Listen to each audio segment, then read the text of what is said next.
pourquoi les responsables et une grande partie de citoyens se font manipuler par le Qatar. Il a compris comment faire de la bonne communication, tout simplement en corrompant les politiques et le sport, notamment le football, le sport le plus populaire du monde.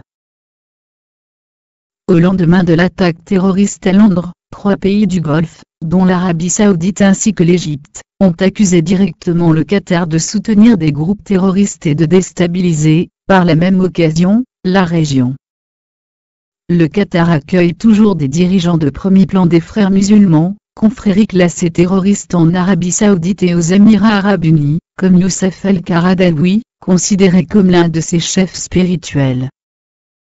L'ancien dirigeant du Hamas palestinien, Khaled Meshal, est également basé au Qatar, et les talibans afghans y disposent d'un bureau. Le Qatar est régulièrement soupçonné de laxisme dans la lutte contre le financement par des fonds privés d'organisations terroristes, des accusations qu'il réfute fermement.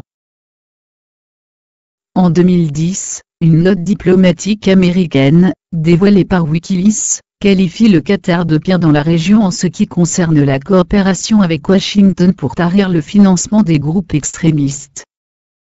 Le Qatar utilise ses milliards pour faire une communication pour faire oublier sa collaboration avec l'État islamique.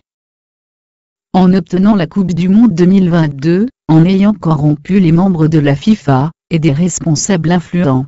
La dernière est la venue de Neymar à Paris leur club. Voilà comment les médias se testent sur les agissements du Qatar avec les terroristes, et se réjouissent qu'ils dépensent de l'argent pour la venue d'un footballeur qui leur permet de faire d'énormes audiences et donc plus de profit. Le Qatar montre aux pays arabes comment les pays soi-disant développés se font corrompre. Ce qui permet de montrer que l'argent pourrit tout, et qu'il faut combattre cette société. Seule la religion islamique intégriste peut changer les choses.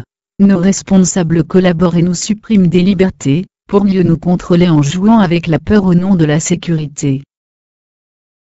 En laissant faire ces agissements, nous participons à alimenter ces idées néfastes du terrorisme. Nos responsables par manque de courage ou par intérêt financier s'abaissent devant le Qatar, ils ferment les yeux sur la collaboration avec l'État islamique, qui coûte la vie à nos citoyens. De la même manière les médias et nos politiques, se testent sur les agissements de l'Arabie Saoudite au Yémen. Cette dernière vient de commander pour 110 milliards de dollars d'armement américain, très peu commenté par les médias.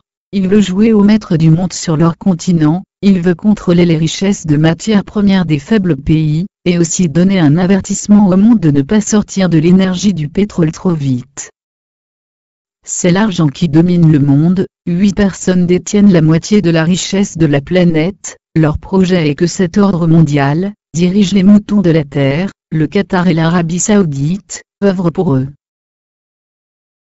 Pour ceux qui ne croient pas à cet ordre mondial, et qui ne complotent pas parce qu'ils pensent que les riches sont bons, alors le monde ne serait pas dans cet état, la faim, la guerre, la pollution, complot etc. seraient inexistants sur la planète, ils partageraient leurs richesses pour le bien de l'humanité. Alors grâce à certains moutons manipulés par la passion du sport, par leur propagande et leur argent, ils collaborent inconsciemment avec eux, ils vont peut-être les aider à diriger le monde avec la soumission des peuples.